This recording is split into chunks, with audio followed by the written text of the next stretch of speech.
All right. Well, thank you guys for joining us today for our webinar on crowdfunding for innovators and inventors by Conley Giles.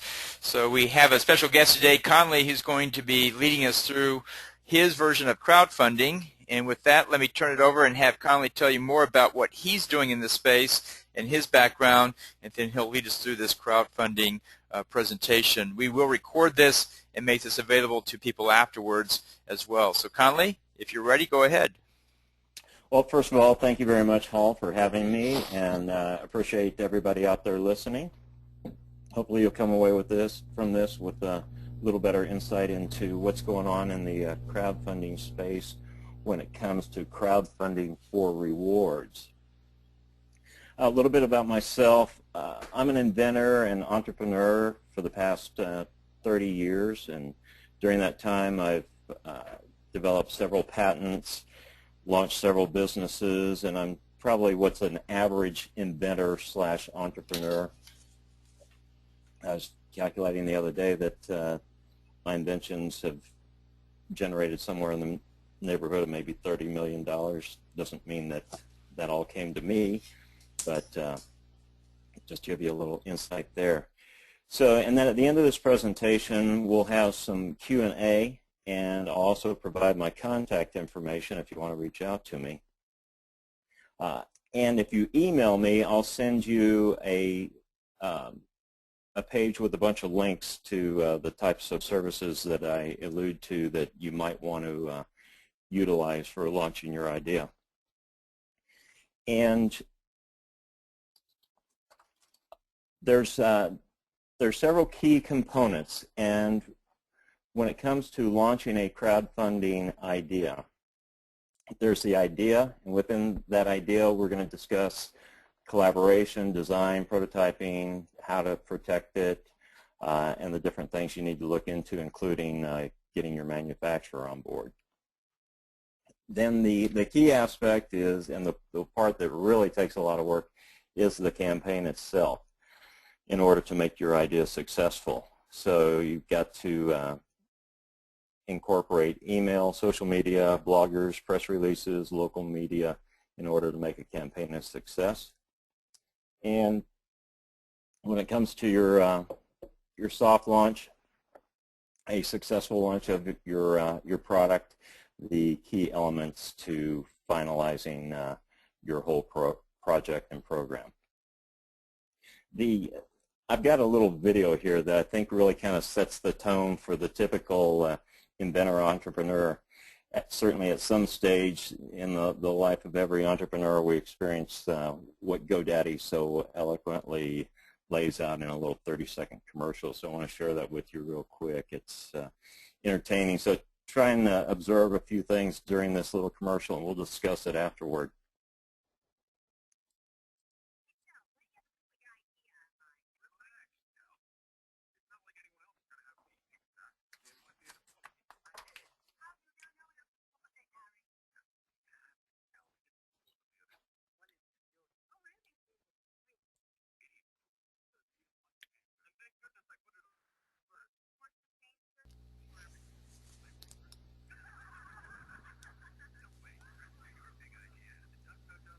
Conley, we can't hear the audio, so you may have to describe what's going on there. Oh, no.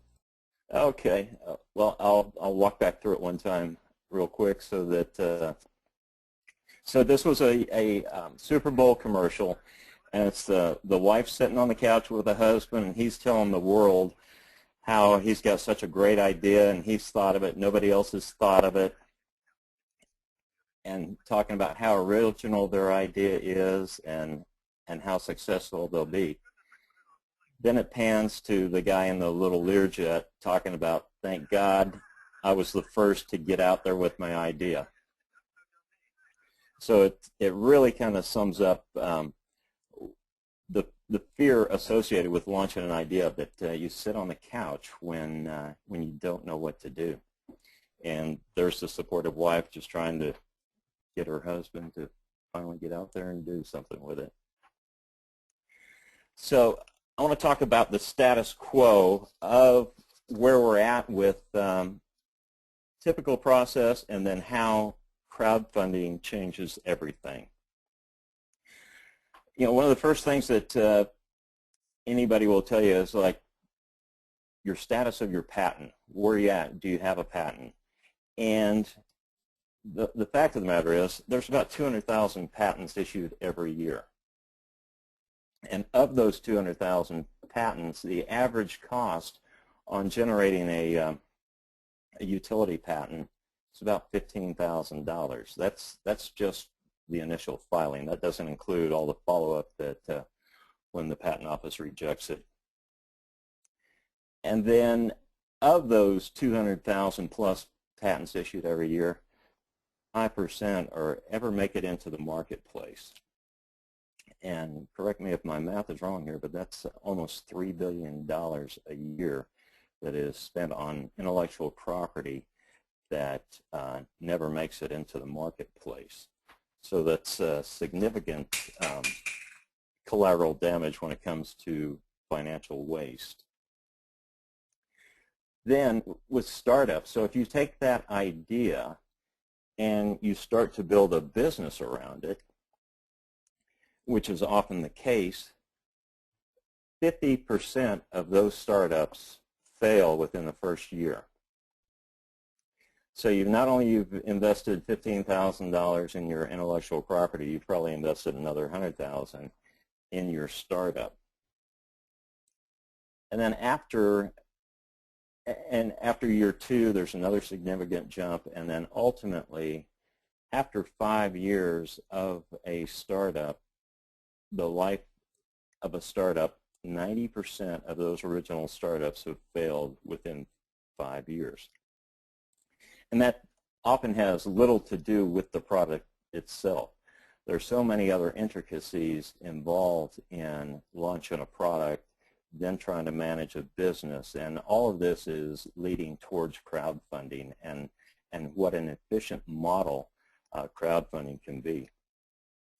So the collateral damage is extensive. So after 5 years, if you've put all that time and effort and money into building a business only to have 9 out of 10 of them fail, there's collateral damage that also moves into the realm of all your vendors and your suppliers. And we have a model that it not only damages your business experience and your whole psyche, but it can also damage the families associated with it. So the process is broken. And that's one of the reasons I'm so excited about crowdfunding, is we are able to take a lot of these inefficiencies out of the system and really get it narrowed down to products that need to be in the marketplace in the first place. So the crowd changes everything. The ability to reach out to the crowd. So as an inventor in the past, I've had to go out and establish relationships with a lot of different people in order to get some of my products into the marketplace. And that not only takes a lot of time and money, but you've invested a tremendous amount of your efforts, and then you often have people that come and go that weren't in a position to get involved. So there's a number of benefits to being able to reach out to the crowd to identify the right kind of people to be working with. So as a result, I've had the experience of reaching out to collaborators through sites like Elance and Odesk, to where their profiles are up on the sites. You've got management tools in there to help maintain the relationship as you develop through the whole product development cycle. With the crowd, you're able to also reach out and get them to suggest features and ideas that are going to further help in the development of your idea prior to prototyping, doing any real CAD design work. It gives you an opportunity to get feedback that used to involve, going out to the mall, going to places to meet people that might be appropriate for the product, to get their information, their feedback, and their suggestions. That in itself, in a typical product launch prior to crowdfunding and prior to recent years with social media, was usually about a week-long process. And now you can sit down in an evening and put together your survey or reach out to the crowd and get your information back in minutes. The ability to utilize the crowd to push your product out via social media, press releases, any kind of communication that in the past either took thousands of dollars in advertising or hundreds of hours of networking to accomplish the same thing just via social media. So the process, which was once extremely time-consuming and financially very expensive, all of these different areas, because of the efficiency of the tools online and the internet, have drastically reduced the cost and the time to market. And then last but not least is the ability to fund your project. I know that Hall's been working for years with angel investors and helping inventors to and entrepreneurs to get together with potential angel investors. And I've gone through that process half a dozen times over the years with different ventures. I've raised money from venture capitalists, friends and family, angel investors, and crowdfunding is the way that most funding will be done in the future.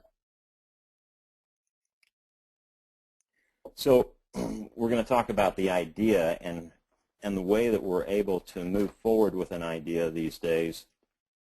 And I'll be doing a little comparison of the way that we had to do it in the past and the way that we're able to do it now.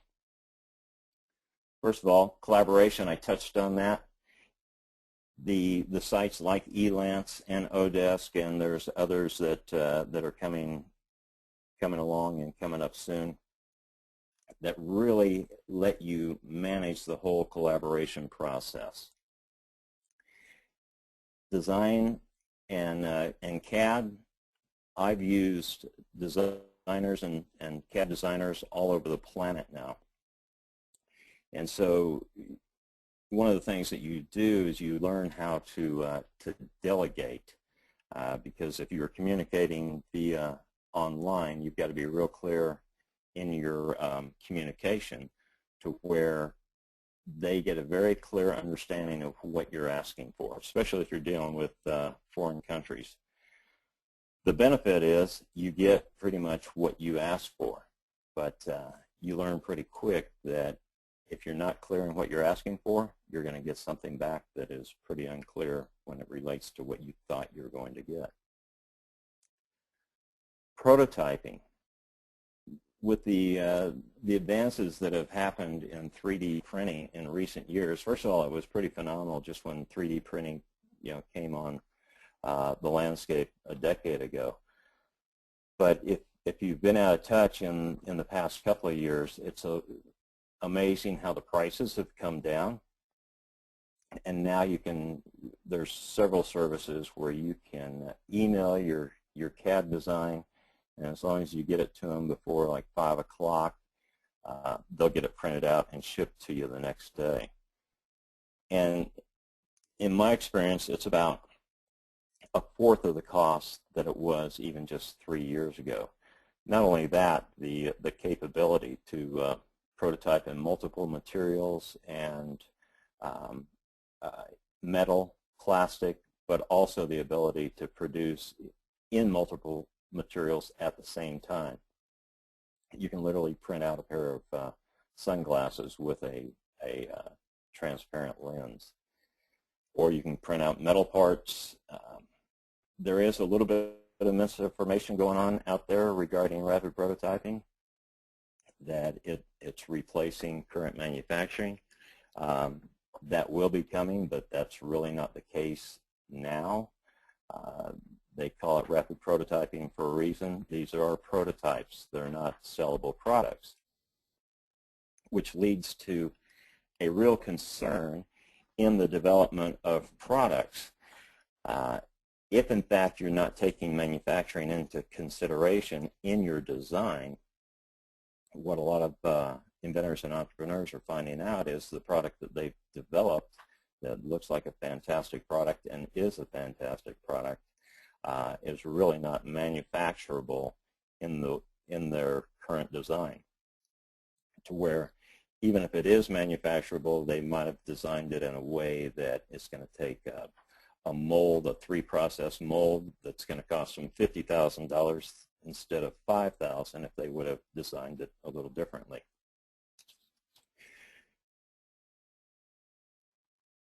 Another big advance in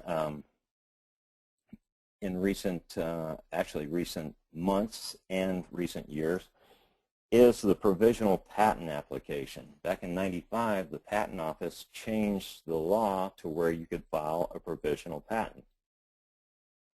And what a provisional patent application allows you to do is it's really designed for the independent inventor. So as the independent inventor, you can write the entire provisional patent yourself. And you're not writing any claims, which is the really technical part of writing a patent. It's a $125 filing fee. You can basically submit pretty much anything related to your product. I believe you get 50 pages that you can submit under that cost. And you have one year patent pending status. So I encourage everybody, if you're working on an invention, to really consider spending the $125.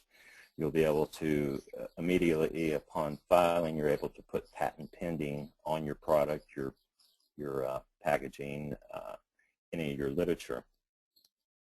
And then that gives you a year to get out and determine if you have a marketable product. So have those people, those 195,000 people a year that are issued a patent, gone through that stage instead of spending all their money on their patent at the beginning, might have saved themselves a lot of money and a lot of grief. I'm a big proponent of it. There are several provisional patent writing softwares, and most of them are just a few $100s, or for one-time use they'll give you access for about $100. There's also a number of services that will do it for you or allow you to do it on their site that don't offer as comprehensive tools as a couple of the ones that I've used in the past. And like I say, at the end of this, if you, I'll provide my contact information. If you email me, I'll send you links to those sites. Recently, back in mid-March, the Patent Office changed from first to invent to first to file. And so a number of independent inventors thought that this was going to be detrimental to them. And it could well be if you don't utilize the tools that are available these days. And first to file basically just means that whoever files first, and there are some caveats in there, you don't have to worry about disclosing it to somebody and them turning around and just stealing your idea. The Patent Office is taking things into consideration there. But the ability to collaborate, the ability to rapid prototype, and the ability to push a product out through a crowdfunding site has really leveled the field for the independent inventor. So I personally am excited about the changes at the Patent Office. And most importantly of all is anytime you're dealing with intellectual property, sit down and talk to a patent attorney. They'll typically give you their first consultation for free, and it's one of the best hours that you could possibly spend. Yeah, most of them will do a provisional patent, and they'll certainly all write a patent for you. But at least then you've got a little bit of information to decide if you want to take it on doing it yourself for the provisional patent, or if you want to hire someone to do it. But highly recommend contacting a patent attorney, and I'll refer you to several that I've dealt with over the years. When you're working on your idea, when it comes to naming and branding your idea, it's real simple to go onto the USPTO site and do a trademark search. They've started to develop a number of videos that help you navigate the USPTO.gov site, and it's free. Then as far as registering a domain name, you'll want to make sure whatever trademark you register, that you have an appropriate domain name. I noticed that GoDaddy's doing 99cent.com domains right now. They've been doing that for a couple of months, and certainly gives you the ability to go out and register a few different names that you're considering for virtually no money. Then the other thing that I highly encourage on the idea stage is going on to eBay and Craigslist and looking for comparable products, because it has gotten so much easier to invent these days and to get things manufactured. There's a lot more products on the market, and so before you spend a whole lot of time and money on something, go to eBay and Amazon and Google, looking for exactly what you're thinking about doing. And then finally, prior to putting together your campaign on a crowdfunding site, get a manufacturing quote. This gets you to do several things. It makes sure that you've moved your idea to the stage of somebody willing to take the information you have and give you a quote on that product. Because one of the big issues with crowdfunding sites right now when it comes to ideas is the fulfillment of the idea. As an example, on Kickstarter, the bulk of their projects, and there's about 50,000 projects on Kickstarter at any given point, the bulk of them are artistic, music, and about 25% are physical products, consumer type products. And it is the one category that is the most problematic for most of the crowdfunding sites. An inventor will post his project with the best of intentions, and maybe it goes through the roof as far as its acceptance, or maybe they just barely go. But in any case, if they haven't lined up their manufacturing, and if they're not real clear on those costs, the projects can go unfulfilled. So when it comes to products on Kickstarter, I think it's close to 75% that are not fulfilled as promised, meaning that they're either late, the product is inferior in some way, and then 50%, and that's within the range. Then products that aren't delivered within 60 days, it's somewhere in the neighborhood of 50%, and ultimately there's close to 20% that aren't delivered at all. And in some cases, they send the money back. Other cases, who knows, they may have spent all that money trying to make it happen, only to fall short. So I can't stress the importance of getting to the stage of knowing what it's going to cost, how long it's going to take to get it produced. And so, you'll want to consider adding a little time and money to both of those, regardless of what the manufacturer says. So now I want to talk a little bit about the campaign itself.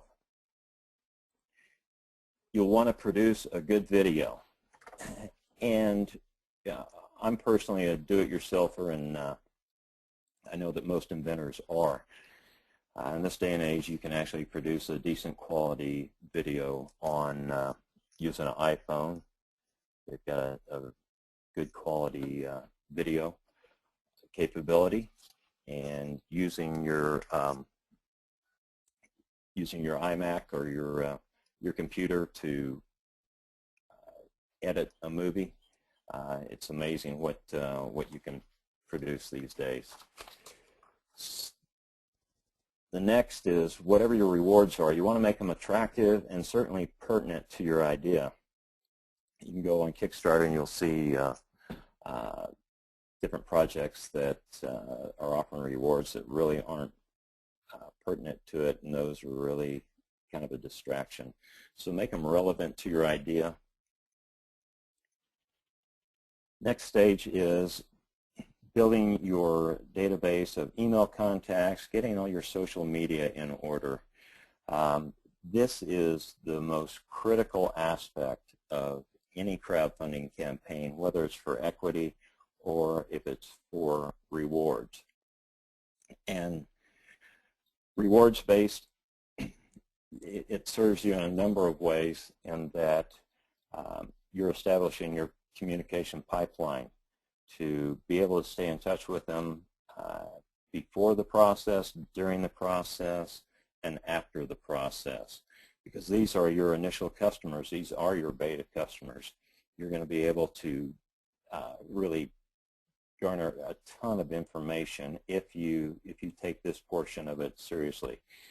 You know, there's always excuse me, there's always the cases of something just taking off and going viral, but that's typically not the case. Like I said, there's 50,000 projects on Kickstarter right now, and the ones that go viral, it's less than 1%, but it's a real possibility. So plan on spending a significant amount of time and energy on the social media.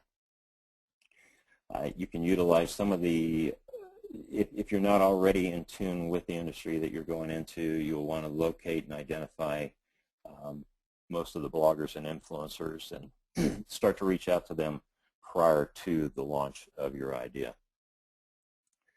Another great way to generate traffic is, in the third wave of your efforts, to send out a press release and maybe have an article that you've written. You can go onto different sites that are asking for articles in all the different areas, and a website called Haro Help a Reporter Out, where when a reporter's getting ready to write an article on a topic, they post it and you're able to offer your information and maybe collaborate on the article. And then last on preparing your campaign is identify the local media that you see. You know, there's different product stories and different articles in local media that, if you really tune into them, can be a huge benefit, get some local press and publicity. So once your project has been launched and you go through this entire process and your campaign is successful, the next step is manufacture your product. And one of the other things that I want to mention is a number of the sites do not collect the physical address of the sponsors, the people that have put up money for your project. You'll definitely want to make sure that you start earlier than later to get your contact information in place, so that when you go to start fulfilling your rewards, you're not having to track down all and get that later. So if you've done your homework and you were ready to manufacture, you might be able to pull the trigger a little earlier. During the campaign, if you see that you've reached your minimum goal, but definitely you'll want to stay in touch with your manufacturer to keep them abreast, to make sure that their pipeline is not too full, that whatever commitments they had made before are still relevant, because oftentimes these campaigns take longer to put together and longer to fulfill than you think. So that's a very important communication that you'll want to establish and keep your manufacturer in the loop. And manufacturers can also be very helpful in pushing out to some of their databases of customers and or end users if they're manufacturing a product that is already in their realm of expertise. And this is the key element. This is why people sponsored your project, is because they want you to fulfill the promise you made to them. And there's a number of fulfillment operations to where you don't have to pack and ship everything yourself. You know, if you've sold 1,000 of your idea, and that in itself, you know, could take you weeks to fulfill if you're just doing it on your own. Fulfillment houses they're very economical. I've had fulfillment operations pack and ship things for me for $1 a piece plus the postage or UPS fees. So when it comes to 1,000 items, your time is valuable, and $1 a piece is quite the bargain. Then once you've completed your project, now you're in a position, and this is where it really gets, this is where the real benefit of crowdfunding, in my opinion, comes in, is you've now validated your product, you've got proof of sales, you've got proof of acceptance, you can get feedback from your customers, and they will be a valuable asset when it comes to going out and looking at licensing your invention to an appropriate party. There's a lot of information out there. Just write your provisional patent and then go license your idea. Well, that puts the burden on the licensee to figure out if you've got a viable product. So the ability to go to a potential licensing partner and show that, yes, I've got an idea that people want and are excited about, will make all the difference in the type of royalty you're able to negotiate and the level of interest by your customers. The other possibility is to sell your invention to even your contract manufacturer. When you've got this proof of concept, you've really got something valuable to sell. And with a crowdfunding project, you can get that handled in very short order. And then last but certainly not least, and the choice of many entrepreneurs, and this is where an inventor either becomes an entrepreneur or the inventor has always been an entrepreneur. They're not one and the same. You've got an entirely different skill set to deal with launching a successful startup. That's why I really encourage people to look at the licensing opportunities and or selling your invention if you don't really feel like you're up for the entrepreneurial challenge. And we saw the failure rate of startups. It's significant.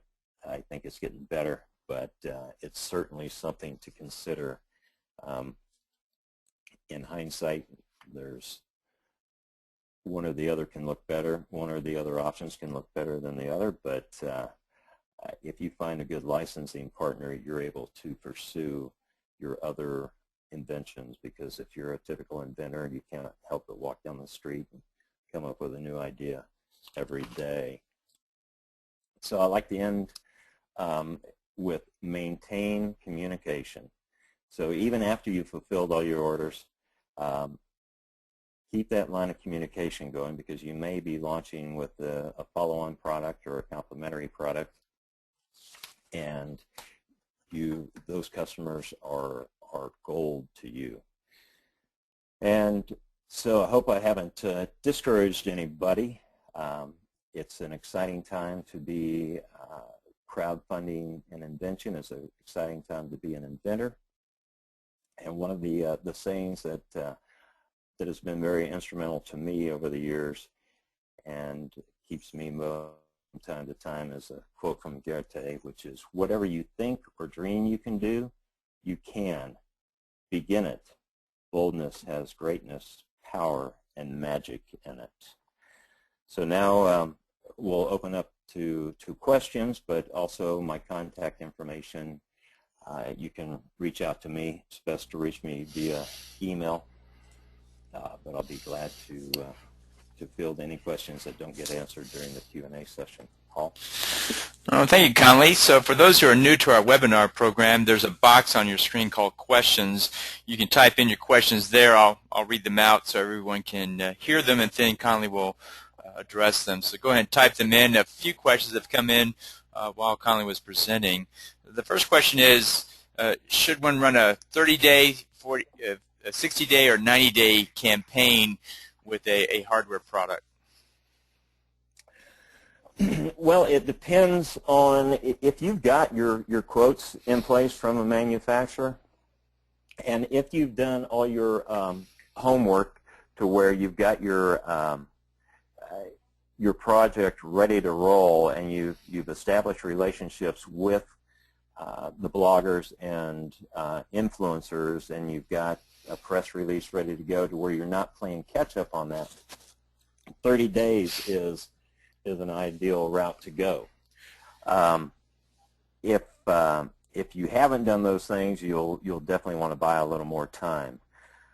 So 30 days, people get more excited about. They're more apt to make their commitment to funding your project if they think that they're going to be getting their reward that much sooner. It's like anything, you know, we're a people of wanting instant gratification, so the sooner the better. All right. The next question is there a difference in the way you'd promote a physical service versus a product on crowdfunding sites like Kickstarter or Indiegogo? So there's, yeah, that's the challenge on a service, unless it's an online service. If you're needing to promote your service locally, that can present a series of challenges, in that it's not going to have as broad of an appeal. So you can probably find a better answer to that than the one that I give, because I'm focused on consumer products and physical products. Right.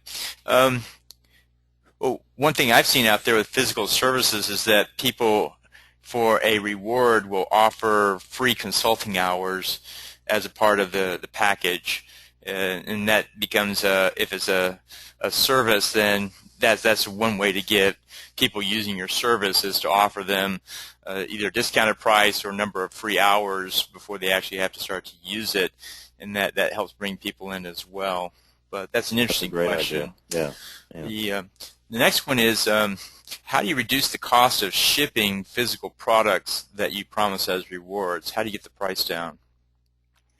Well, there are a number of sites out there that or services, if you join them, they'll give you a greatly reduced shipping fees on a variety of services. I used to be a membership of ppai.org,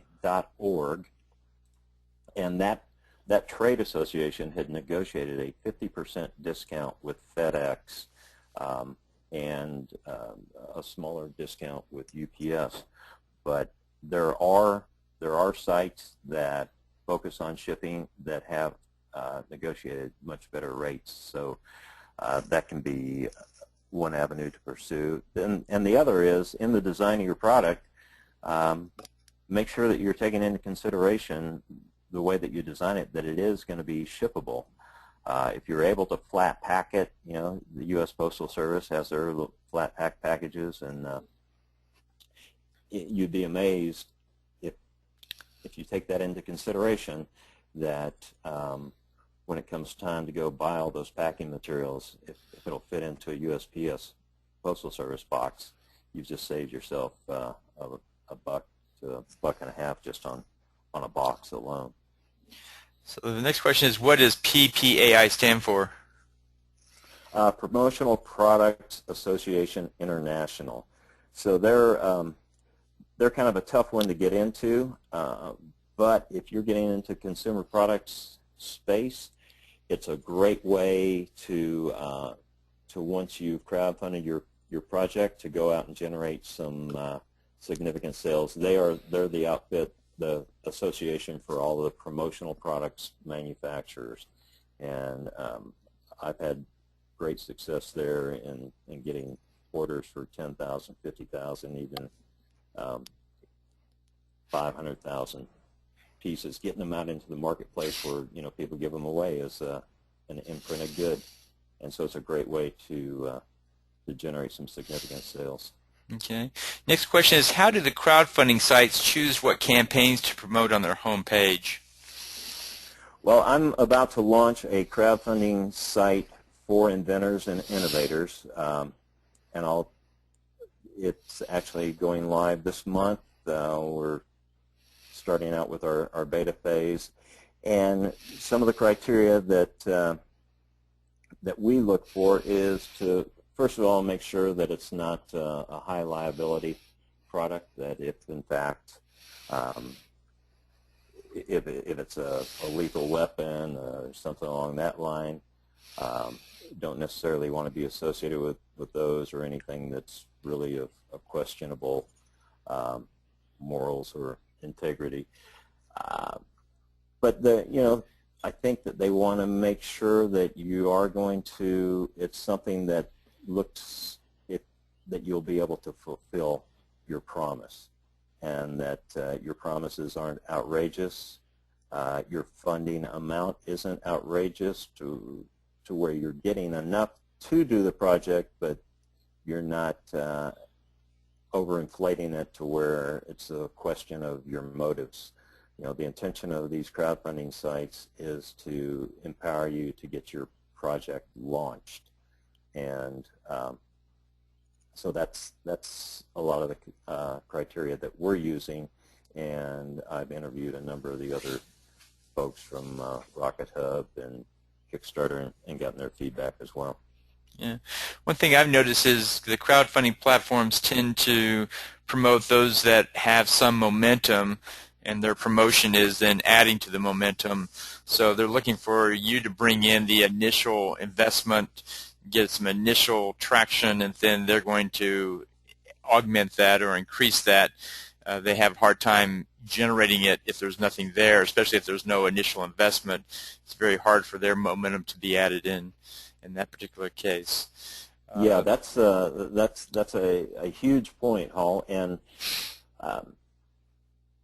Kickstarter will tell you that 25% of your funds will be generated from just people cruising the Kickstarter site.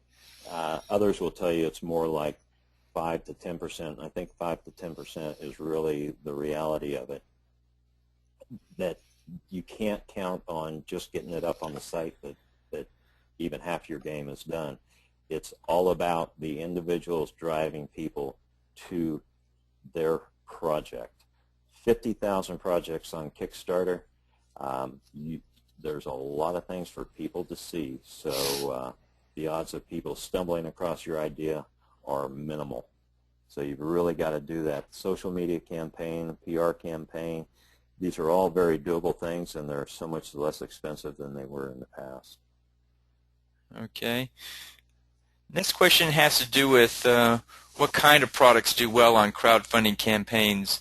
Is there any experience there with this kind of product does well, but this kind of product does not do well?